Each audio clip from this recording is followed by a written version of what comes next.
This is 25 CUP 0126. The request today is a conditional use permit to allow a short-term rental of a dwelling unit that is not the primary residence of the owner. The property is zoned R6 multifamily residential in the traditional neighborhood form. It is currently developed with a two-family structure.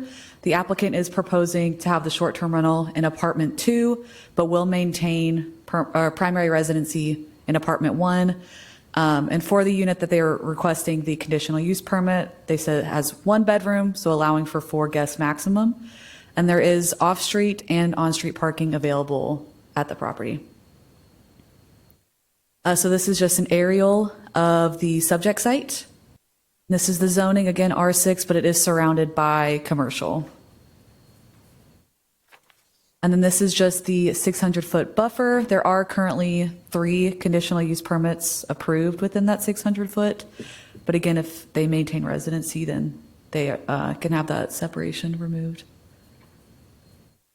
And then this is just the subject property. And then this is the adjacent property if you're looking across Franklin Street. And then this is the corner of Franklin Street and North Wenzel Street. And this is just context of the surrounding area, just some of the commercial properties. And then in the very far distance, you can see the soccer stadium. There is adequate parking available on site. They do have an exception to the 600-foot separation requirement on condition that the owner maintains their primary residency on the property.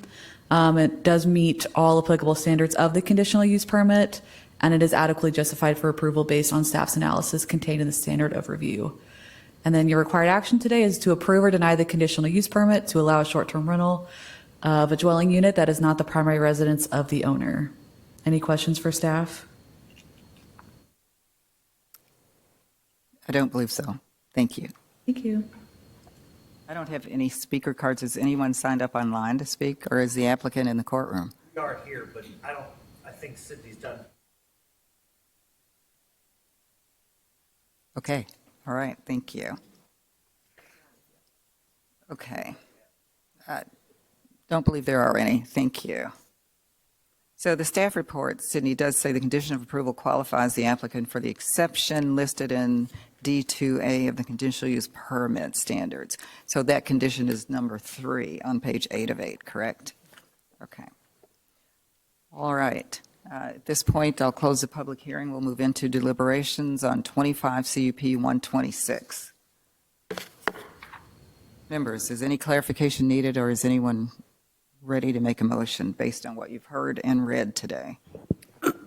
I'm a little confused about why this says a short-term rental that's not the primary residence.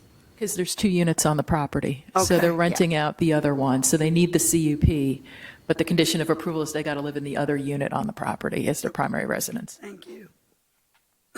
Other questions? No. Anyone ready to make a motion?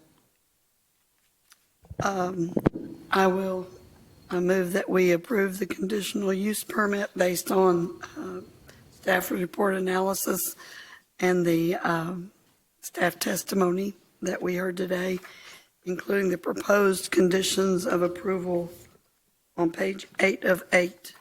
And this is for case 25 CUP 0126. Thank you. Is there a second?